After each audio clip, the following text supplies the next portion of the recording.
Tonight on CTV News at 6, Alberta unions versus the UCP government. Daniel Smith has awakened a sleeping giant. How organized labor plans to fight after striking teachers were forced back to work. This has been the longest education strike in Canadian history. We were looking for a way to bring some finality to it. New mayor, new faces on council, swearing-in day at City Hall. And I was driving down the road and saw the track. Ride detectives believe they found West Edmonton Mall's new roller coaster. The tarp was blown off. I was able to identify the colors, and instantly I put two and two together. After some tricky weather this morning, things have settled down and become a little bit more stable. And as we head towards Halloween, the forecast is looking quite nice. I will have those details, your 5 and 10 day forecast, coming up.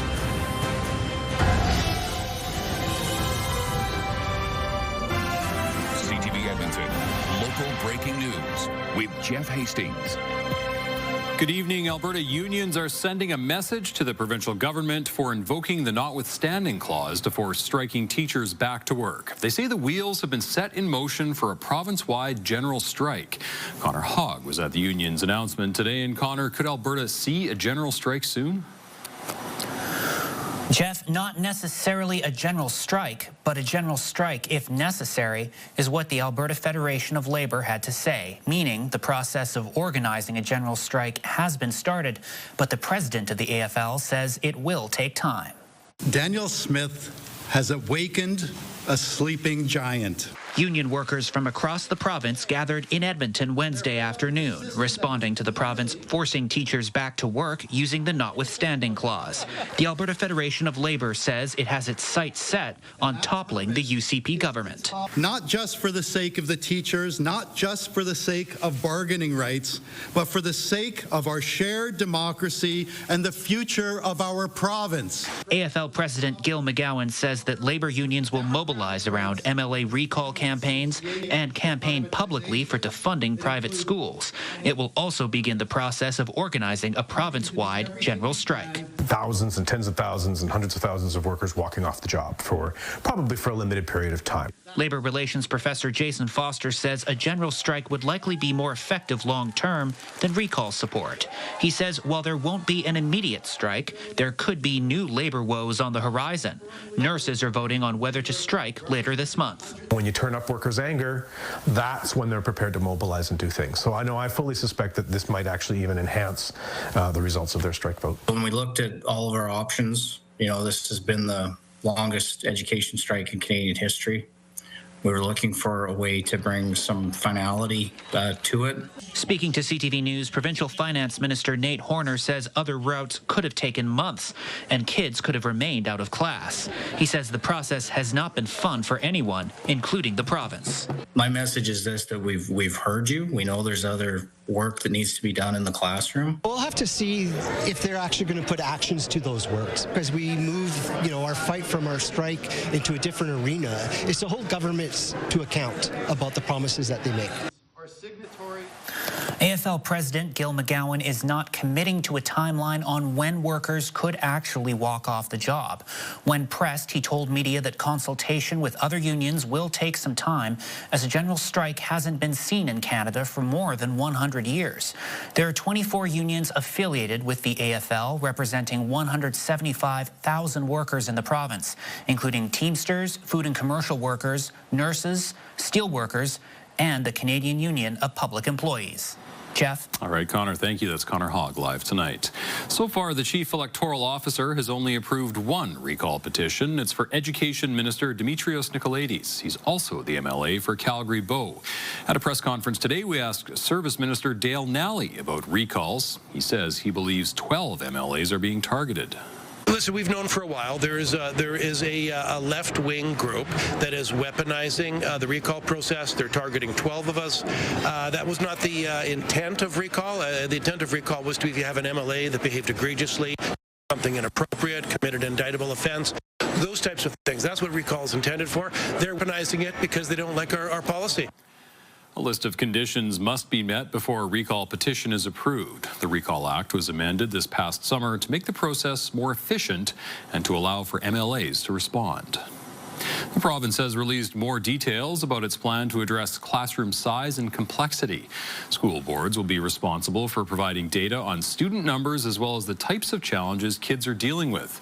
Incidents of aggression and violence will also be tracked. School boards have until November 24th to submit their data. By January, those numbers will be made public, then released annually. It says more details will be coming. 700,000 students returned to school this morning after the strike kept them out for more than 3 weeks. Nicole Lampa spoke with some families at a West End school as children were being dropped off. Mason Puerto is excited to see his grade 5 friends. I just miss every thing we did together. My teacher is so exciting. She gives us lots of fun activities to do and stuff. His mom is also happy her 2 sons are back in class after they sat empty for 3.5 weeks. I want them to go to school. I don't want their time to be wasted. It's the same feeling for Sebastian Bartlett, who is also part of the Parent Advisory Council at St. Justin Elementary. I'm happy that they're back in school, but at the same point, I'm very disgusted about how the government's gone about this to force our teachers back into school where it's not on their free will. While Mason doesn't fully understand why he's been out of school for so long, he hopes his teacher feels valued, at least by him. I just like how she teaches us every day and cares for us. Nicole Lampa, CTV News, Edmonton. The UCP's response to the teacher strike has appeared to change some Albertans' opinion of the party and the Premier. Leger's Government of Alberta report card shows 61% of respondents feel Alberta is headed in the wrong direction, up 10 points from May's survey. Nearly half add the strike has worsened their opinion of the Premier, while NDP leader Naheed Nenshi has seen a bump in ratings. Leger's survey polled 1,045 voting-aged Albertans online. Because it was an online survey, no exact margin of error could be calculated, but it's estimated to be no greater than 3%, 19 times out of 20. Edmonton's new City Council has been sworn in, taking their oaths of office in a ceremony at City Hall this afternoon. While the majority of councillors were re-elected earlier this month, there are 4 new councillors. As CTV's Jeremy Thompson reports, the group is excited to get to work. All the pomp, circumstance, and potential of a fresh council term on display at City Hall. 12 councillors and the mayor swore an oath of office in front of friends, family, and former mayor Amarjeet Sohi. Edmonton's 37th mayor is a council veteran. Andrew Knack takes over the mayor's chair after 3 terms as a councillor. I will work every day to be a unifying force for this city, to earn your trust, and to remind us of the humanity we share even when we disagree. Many familiar faces are on this new council. 9 people, including Mayor Knack, won re-election earlier this month. There are 4 new councillors this term. John Morgan replaces Jennifer Rice. Mike Elliott, the former president of the police union, now represents Tim Cartmell's old ward. Reed Clark replaces Andrew Knack in Ward Nakota Iska. And Tu Parmar arrives at City Hall in Sarah Hamilton's old ward after a recount awarded her the win with an extra 600 votes. The number one thing I'm looking at is really building relationships. Building relationships with our current council, our new council, building relationships with the other levels of government, with our community partners that you saw here today. It's been great. I think there's a real spirit of collaboration so far, and I'm excited to see that through. After the swearing-in ceremony, council held its first meeting as a group.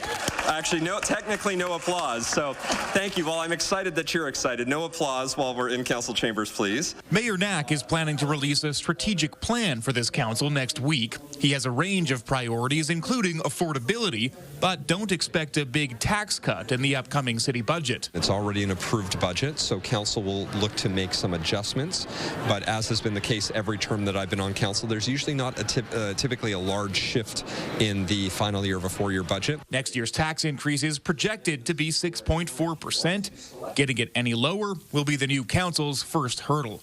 Jeremy Thompson, CTV News, Edmonton. You have one last chance to vote for Alberta's next license plate. 2 plates are left to choose from. The finalists include a picture of Moraine Lake and the foothills with a pump jack and ranchers. The new plates also feature a wild rose flower and a new slogan, strong and free. Online voting wraps up November 5th with the chosen design being announced in mid-November. To vote, head to alberta.ca/pick-a-plate. Discount retailer Zellers is expected to make its comeback tomorrow in Edmonton. The opening of the store in Londonderry Mall has been delayed twice. A spokesperson for Zellers says it's on track to open tomorrow at 10 a.m. Zellers says it will open more locations across the country by spring 2026. It will focus on smaller spaces and sell fewer items, opting for clothing, luggage, and home goods, and doing away with toys and pharmaceuticals. The retailer says it will keep the focus on low-cost options. Well, since the teardown of the Mindbender roller coaster in West Edmonton Mall, many people have been wondering what ride will replace it. As Miriam Valdez-Carletti finds out, roller coaster enthusiasts may have found the answer. For as long as he can remember, Steve Phillip has been obsessed with roller coasters. I got the Roller Coaster Tycoon game out of the cereal box, and then just going to Galaxyland when I was younger too, watching the Mindbender just became a really cool thing. For more than 2 decades, the Mindbender roller coaster with 3 loops thrilled people at West Edmonton Mall. It shut down in 2023 and has since been torn down. The removal take place was definitely kind of heartbreaking, but I knew that something big was coming. With the mall promising to replace it, Phillip and a global online community of roller coaster fans started to dig around. There's even people all the way from Florida that are reaching out, asking questions, being like, I went on the Mindbender so many years ago. When looking at the construction site, the amateur sleuth spotted the name Vekoma, a Dutch roller coaster manufacturer. Then, by pure chance during an errand run, Phillip saw something familiar in a West Edmonton industrial yard. I was driving down the road and saw the track. We had some rumors about the color, and the tarp was blown off. I was able to identify the colors, and instantly I put 2 and 2 together. Dozens of pieces of orange and green tracks are now covered in blue tarps. Regardless of what it ends up looking like, the new ride will have big tracks to fill. University of Calgary physics professor Phil Langell uses roller coasters and other rides as a teaching tool. You go super fast, you get squished into your seat really hard, you feel at times like you're going to come flying out of your seat. He says the key to a good ride is a blend of different types of motions and forces. A good roller coaster ride will bring you to the edge of being uncomfortable, but not over the top so that you're frightened out of your boots, right? He says the mall will need to balance big enough thrills for adults while making sure kids enjoy it too. It's unclear when we'll know if that's been achieved, as West Edmonton Mall isn't letting anything slip, only telling us we're thrilled to see the excitement from fans and the community around our upcoming roller coaster. While we can't share more right now, we look forward to unveiling full details as we get closer to opening. Miriam Valdez-Carletti, CTV News, Edmonton. All right, Corey's in for Josh tonight. Turned out to be not a bad day, Corey. Yeah, that's right. We did start off with some tricky weather this morning, some showers, and with the surfaces being a little bit at the close to the freezing mark, it was a little bit slick in some spots this morning, but then we saw that cloud clear out, and then temperatures picked back up as the sun came out. Right now, we've got some cloud moving into the city. As we look through the CTV drone there, we can see the cloud coming in from the west-northwest. Good thing is, that will move out and break up as we go throughout the evening and overnight period. Temperature-wise, we made it up to 8 degrees today. We are at 7 right now. 9 at the airport, so still a little bit warmer to the south. Stony Plain also a little bit warmer at 8. And winds are blowing, especially at the airport and in Stony Plain. A little bit breezy to gusty. Gusts right around 48 kilometers per hour at the airport. So we are seeing a bit of a wind to the west and to the south. And for us, it could be a little bit breezy as we go throughout the evening. Today, 8. Yesterday, 8. Bringing our total of 18 days above average seasonal high for the month, and we have 2 more days to go, and those days will probably also be above average seasonal high. As we take a look at the evening, a little bit gusty at times, about 7 degrees by 9. Overnight tonight, 0 for a low, and winds will start to ease as we go throughout the late morning into tomorrow afternoon. So lighter wind for tomorrow. Lots of sun, 9 for a high. It's going to be quite nice as we go throughout tomorrow. And as we take a look at your 3-day forecast, Friday, Halloween looks good too. -2 to start, 11 for a high. Lots of sun as we go throughout the day, and a little bit of cloud moving in as we go throughout the evening. Later into the evening on Friday, we could see some showers. Saturday, a high of 10, a little bit more cloud than sun, and a chance of some late day showers. And then temperatures drop slightly for Sunday and next week. I'll have those details, your 5- and 10-day forecast still to come. Thank you, Corey. Still to come on CTV News at 6, a practice run. A local group is helping neurodiverse children prepare for the sights and sounds of Halloween. Also ahead. Women's shelters are finding they have to provide more and more beds because people are not leaving. The link between domestic violence and a national housing crisis.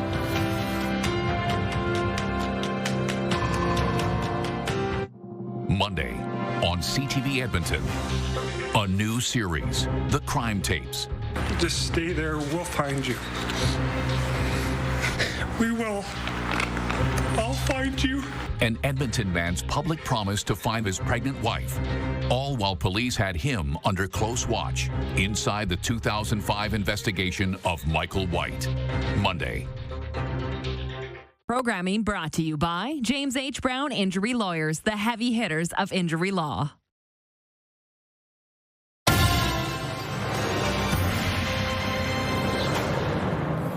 The province's law enforcement response teams have made a sizable drug bust in an operation spanning Alberta and Saskatchewan. Homes were searched in Edmonton, St. Albert, and Swift Current. Officers found more than 1,800 grams of cocaine, 192 grams of a suspected cocaine buffing agent, 4 grams of fentanyl, and about $24,000 in cash. This is an investigation our officers have been working on for a number of months, focused mainly on drug trafficking in the Edmonton area, but then when they undertook the investigation, they discovered that it also extended into Saskatchewan, so grateful for the collaboration with our counterparts. A 32-year-old man is facing multiple drug charges. A new report from the University of Calgary shows the housing crisis is impacting those experiencing domestic violence. The issue is even more pressing as police report more incidents of domestic violence. CTV's Jacqueline Wilson reports. It's an alarming statistic. Police say domestic violence calls have gone up 3.6% over the last year and up 14.2% compared to the 5-year average. Staff Sergeant Glenn Andruschuk says the most dangerous time is when the victim decides to leave their abuser. Domestic violence is based on power and control, and when the offender realizes that they've lost power and control over their victim, that is when they escalate their behavior, and it's the most dangerous time for a victim. It's a period when the survivor is looking for shelter or housing, but a new report by the University of Calgary says that critical escape has a big barrier because of the affordable housing crisis. For women suffering abuse from their partner, it's more expensive for them to escape. A tight rental market means survivors might have to go to a crisis shelter. Women's shelters are finding they have to provide more and more beds because people are not leaving. They're staying for long periods of time. All this is because of the housing crisis. People cannot find a place to live, so they're stuck in these shelters. The report shows the number of shelter beds available has increased 48% in Canada from 2016 to 2023, while Calgary's capacity has increased 95%. But advocates say even more is needed. Demand for our crisis shelter continues to remain high.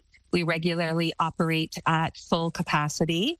We continue to see the need in our community, and we're thankful in 2023 that we were able to open our new crisis shelter where we doubled capacity. Say Jess, a domestic violence prevention society, is calling on Calgarians to do their part by being there for victims. It's really important that whomever is experiencing the domestic abuse, they get to be the person that decides what happens in their lives. And so I think that part of empathetic, non-judgmental listening is saying, what is it that you want here? How can I help you? More tips on how to be a better support to people experiencing abuse can be found on their website, sayjess.org. Jacqueline Wilson, CTV News, Calgary. From the costumes to the decorations and the candy, Halloween can be an overstimulating holiday. It can be more so for kids with autism. As CTV's Nariman Issa reports, a local organization is helping families get their kids ready for a night out trick-or-treating. It's a trick-or-treat trial run. Can you say thank you? These kids are getting a feel for what to expect when they go door-to-door Halloween night. Halloween is hard for any child with any kind of neurodiversity. It's unpredictable, it's unexpected, it's scary. Lots of our kids have anxiety. For kids with neurodiverse issues, Halloween can be more trick than treat. Sensory issues are also all over the place. Loud, scary noises, scratchy costumes, lots of lights. Every year, Children's Autism Services holds a practice session. The organization's hallways mimic front doors in a neighborhood.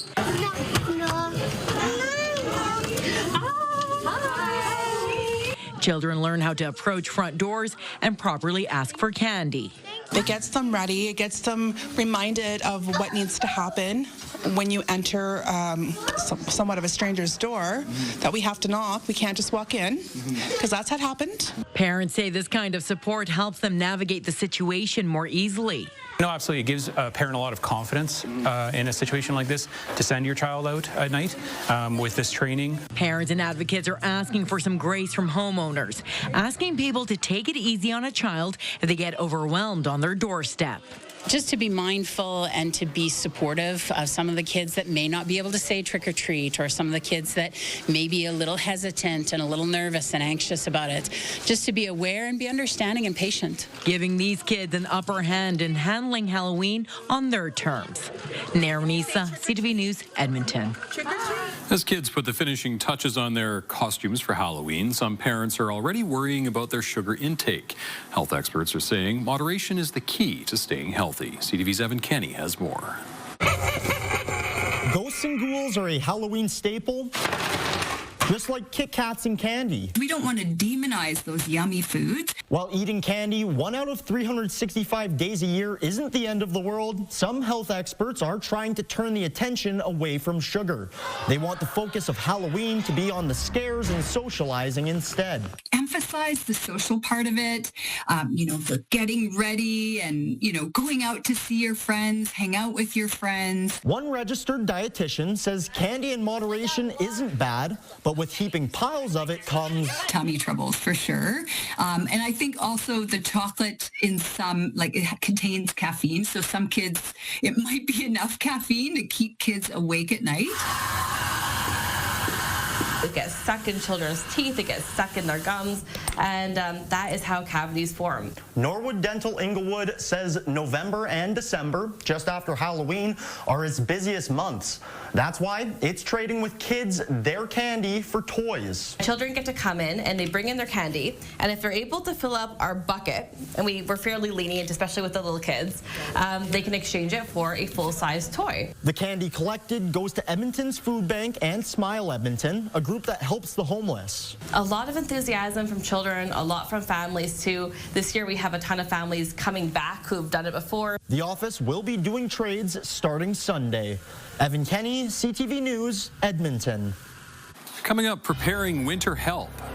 Trying to play our part and also be an inspiration to other community businesses as well, to be able to give back as well. A local business is looking ahead to colder days in hopes of helping our city's most vulnerable. And later. How was dinner, Prime Minister? You chat with the President at all, sir? Very good. Had a very good conversation with all the presidents. Mark Carney and Donald Trump in the same room for the first time since trade talks were suspended. Well, we continue to see above seasonal temperatures here in and around the Edmonton area and throughout much of central parts of the province. As we head towards Halloween, the forecast is looking quite promising for the little trick-or-treaters. I will have those details, your 5 and 10 day forecast, coming up after break. Programming brought to you by Century Casino. 3 great locations: Edmonton, St. Albert, and Century Mile. Programming brought to you by James H. Brown Injury Lawyers, the heavy hitters of injury law.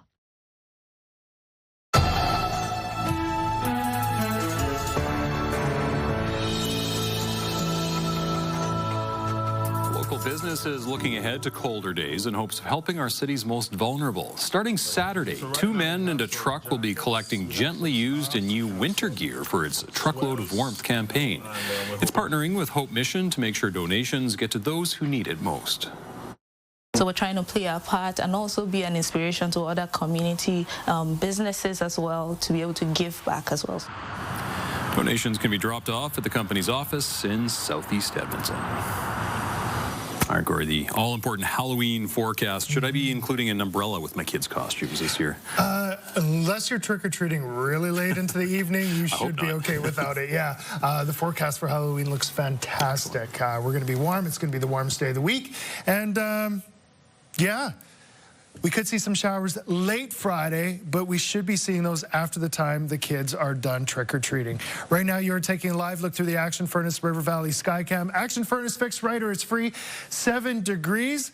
The baseball diamond is all lit up as we look towards the north bank of the North Saskatchewan River. We've got downtown there as well, and some cloud in the sky. Now let's take a look at the temperatures in the region. Warmer in Stony Plain, 8 degrees, 9 at the airport. Bit breezy out in Stony Plain, gusting upwards almost to 50 at the airport. So feeling quite a wind to the west and to the south of us. For us here in Edmonton, it's a bit on the lighter side, but do expect it to pick up a bit of a breeze as we go throughout the evening and overnight period. As we take a look at the almanac for today, we made it up to 8 degrees. Average seasonal high is 5. We dipped down to 2 this morning. Average seasonal low is -3. So temperature-wise, doing okay. The warmth was in the south. Red Deer 13 today. Medicine Hat 15. Calgary 12. You can see where the cooler air mass is to the north of us. Most temperatures just a few degrees above the freezing mark. As we take a look at currents, those temperatures haven't changed a whole lot. We're slowly seeing our temperature and the temperatures of the south drop off. Red Deer, though, right now doing pretty nice. 11 degrees in Red Deer. As we take a look at the satellite radar, we are seeing some scattered showers south of the city towards Hay Lakes, the airport, and those are pulling to the south-southeast. Looks like we're seeing them all the way down towards Camrose and Wetaskiwin.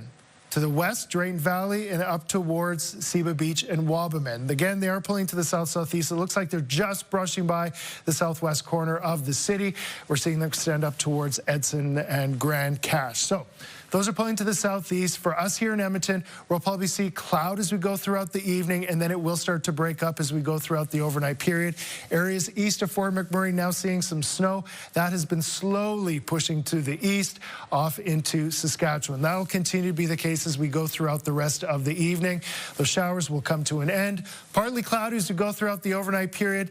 Touch of cloud in the morning, and then lots of sun as we go throughout Thursday. As we head towards Friday, still fairly clear. Lots of sun as we go throughout Friday. For trick-or-treating, we'll start to see some cloud come into the picture. Then we have this line of showers and rain, and that'll come through the Edmonton area late Friday. So we will see conditions change, but it should be after the trick-or-treating. Tonight, 5 degrees, a bit gusty. 1 to start tomorrow, 9 for a high, lots of sun and wind light. Your 5-day forecast for Friday, Halloween, lots of sun, 11 for a high, and then late day, a chance of showers. Saturday, 10, late day, a chance of showers. Clocks, don't forget to put them an hour back when you head to bed. And Sunday, 8 degrees. Monday at 8 as well. And the forecast for the rest of the first week of November looks quite nice. Daytime highs anywhere from 4 to 9 degrees. Jeff. Thank you, Corey. Stay with us. Still ahead, an early idea of the devastation in Jamaica. Jamaica's gone through what I can call one of its worst periods. Why the true impact of Hurricane Melissa isn't yet known, and the cheese slipped off the cracker. I get it. You're ticked off. But call the guy up because you're a good guy, and Dave's my champion. A call for an apology after the U.S. ambassador's profane tirade against a Canadian official. Stay with us.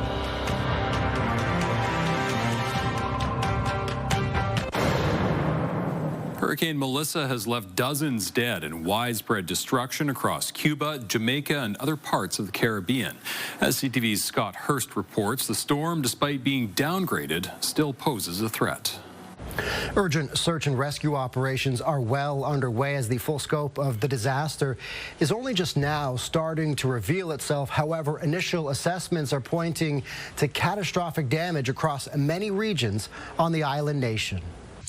Jamaica's gone through what I can call one of its worst periods. Hundreds of thousands have been left without power. Homes, schools, and hospitals all bearing the brunt of the storm. A Category 5 hurricane when it came ashore with winds nearing 300 kilometers per hour, one of the strongest Atlantic hurricanes on record. The Prime Minister has declared the whole island a disaster zone, even though, relatively speaking, the capital city of Kingston was spared the worst of the damage. Crews are working tirelessly to also reopen airports, potentially some as early as tomorrow. Of course, on an island nation, they are a critical lifeline for not just getting people in and out, but also emergency supplies, desperately needed in the wake of the devastating hurricane. We have teams out on the ground as we speak. They're trying to get to western parts of the country where we expect to see the most severe devastation. But I think just from the images that are coming in, we see homes that have been submerged, infrastructure completely destroyed, entire communities that are really struggling just to survive at the moment.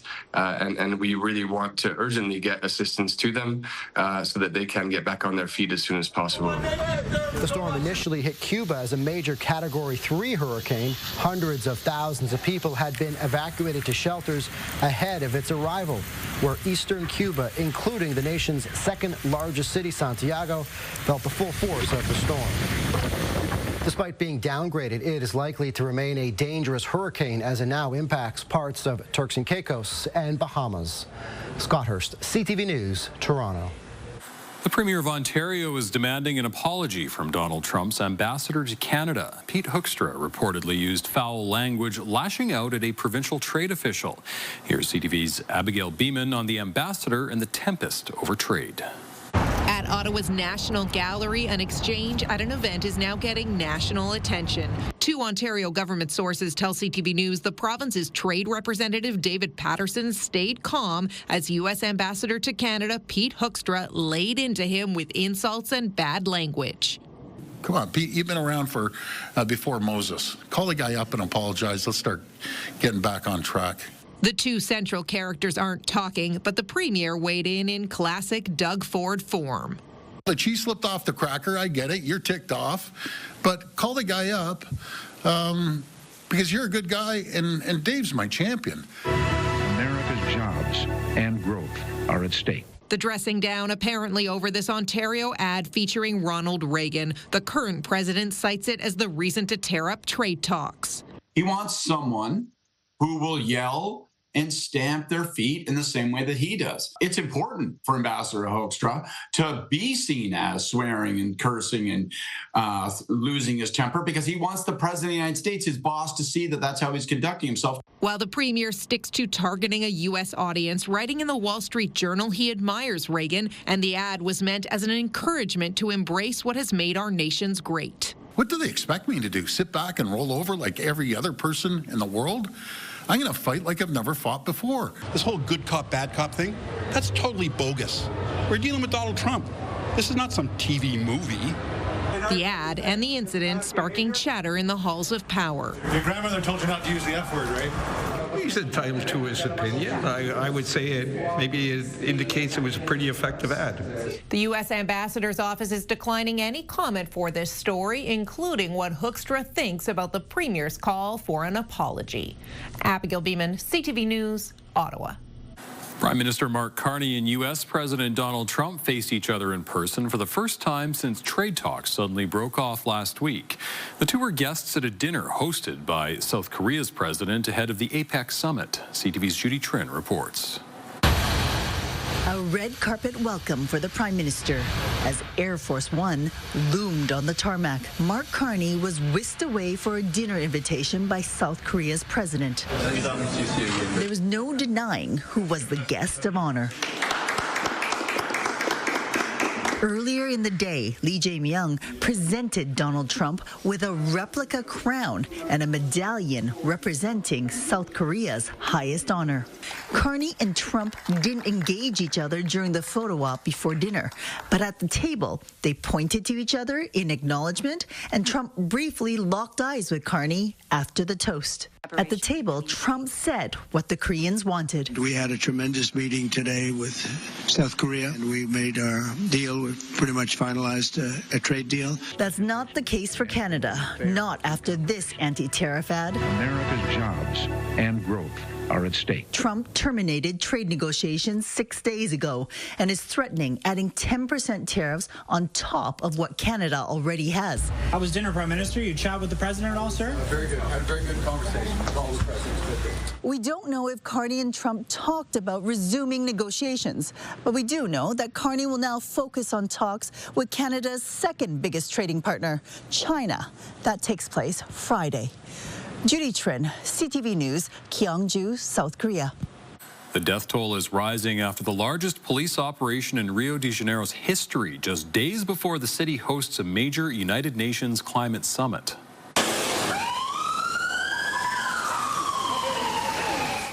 Public defenders say police killed at least 132 people and arrested 81 during a raid on a drug trafficking gang.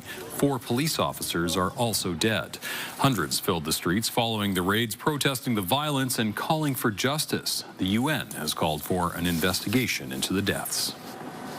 Coming up, allegations of sexual assault. They were minors at the time of the alleged offenses. The owner of a popular Alberta restaurant facing more charges, and police say there may be more victims. Also, there's nothing to cheer about here. I think we're lowering interest rates because the economy is under immense strain. What led to another cut of the Bank of Canada's trend-setting lending rate, and why all eyes are now on next week's federal budget.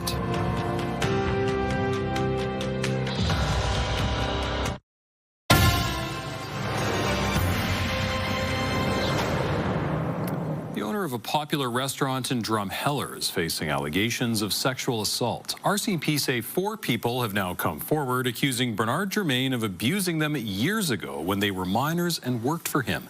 CTV's Terry Fikowski reports. Bernard Germain is facing a total of 11 sexual abuse allegations. It's news that has rocked this tight-knit community, as both he and his restaurant are quite well known here in southern Alberta. Germain is the owner and chef at Bernie and the Boys, which was featured on the hit television show You Gotta Eat Here in 2013. Earlier this month, a 59-year-old man was charged with sexual assault and sexual interference after a woman reported a series of assaults that allegedly happened when she was under 16 years old and a staff member. According to court documents, the accusations stem from incidents in July and August 2017 and June 2019. RCMP announced more charges Wednesday after 3 more people previously employed by Germain came forward with similar accusations, but police would not reveal their genders or their ages at the time of the alleged incidents. In June of 2022, Germain's Facebook account posted a call out to the community for parents of teens 14 years and up looking for work, and residents say the restaurant is a popular place for youth to find work over the summer. There's always the possibility of more victims in regards to these matters, and we do encourage, if there are any more victims, to come forward, and our members here will investigate. Germain has been released from custody and is set to appear in court on charges of sexual assault, sexual interference, and sexual exploitation on November 21st. Today, his wife told me that the restaurant does remain open, and she hopes that the case will play out in the justice system and not in the court of public opinion.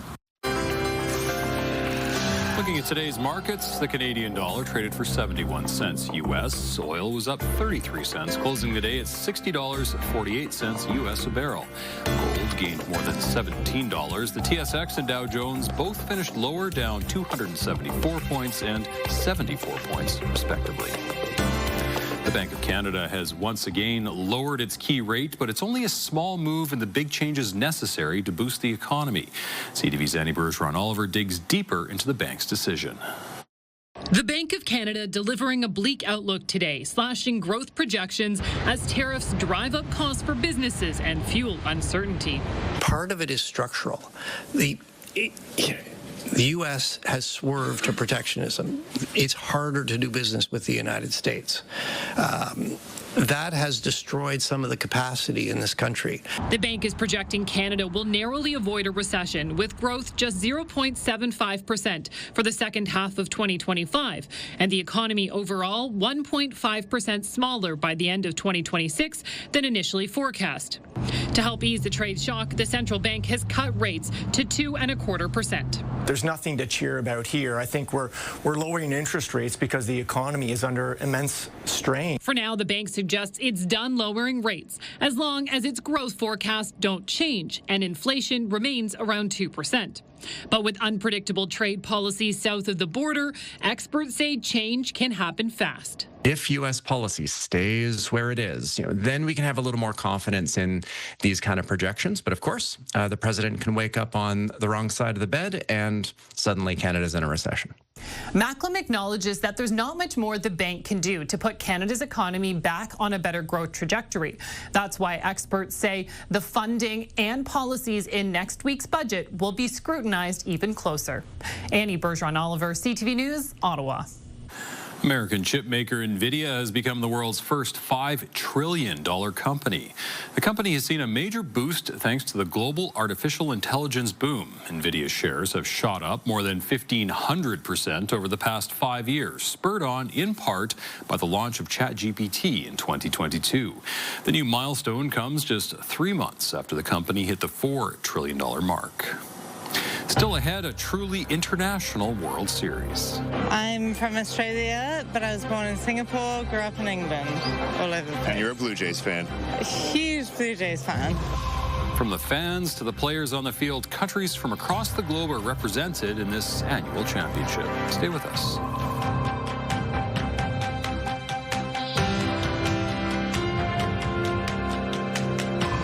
We've got another great night of entertainment coming up right here on CTV.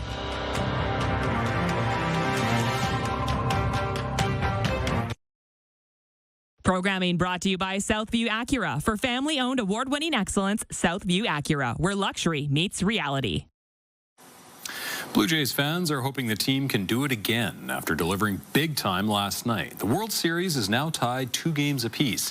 As CTV's Adrian Gobriel reports, it's shaping up to be one of the most widely watched fall classics in years. Ohtani. With the season's opening pitch thrown in Tokyo, Major League Baseball tipped its cap to the truly global reach of the game. Let's go, Blue Jays! I'm from Australia, but I was born in Singapore, grew up in England, all over the place. And you're a Blue Jays fan? A huge Blue Jays fan. Here in LA's Little Tokyo, you don't have to look too hard to see who's been crowned king in the City of Angels. 24 hours, Japanese TV is broadcasting about Dodgers and especially Shohei. Game 1 of the 2025 World Series hauled in an average of 32.6 million viewers combined in Canada, the United States, and Japan. It's very fitting that, these two teams in particular are playing in the World Series. This is the collection of the best players in the world right now. Even the series itself, with 2 Canadians who hold Canadian passports, at least, in Freddie Freeman and Vlad Guerrero Jr. You look at Alejandro Kirk, who becomes the first Mexican-born player ever to hit a home run in a World Series. The fan base specifically shows just how global this game is. The house is full of Americans, Canadians, Mexicans, Japanese fans cheering on their fan favorite Ohtani. Let baseball be the light, perhaps, that can guide our leaders to a better place here, and let them guide the Jays to a World Series victory. With the regular season starting in Japan and the postseason soon to be ending in Canada, this marks the first time in league history that an opener and final games of the season have been played outside of the United States. Following Game 5 here in LA tonight, the World Series is headed back north of the border. Adrian Gobriel, CTV News, Los Angeles. And Jeff, you have an update on the score. Well, if anybody doesn't want spoilers, cover your ears now. It's 2-0 Jays, bottom of the third. Perfect. Weather just as good? Well. So far, so good. Lots of sun for tomorrow, 9 for a high. Halloween, a lot of people looking forward to that. 11 for a high on Halloween. We will see a lot of sun. Late evening, a chance of showers. Should be after the kids are done trick-or-treating. 10 for Saturday, a little bit more cloud than sun, chance of late day showers, and don't forget to put the clocks an hour back Saturday night. Fall back, got it. Yeah. All right, thanks, Corey. And thank you very much for sharing your time with us. For news anytime, visit our website, ctvnewsedmonton.ca, or find us on YouTube. Good night.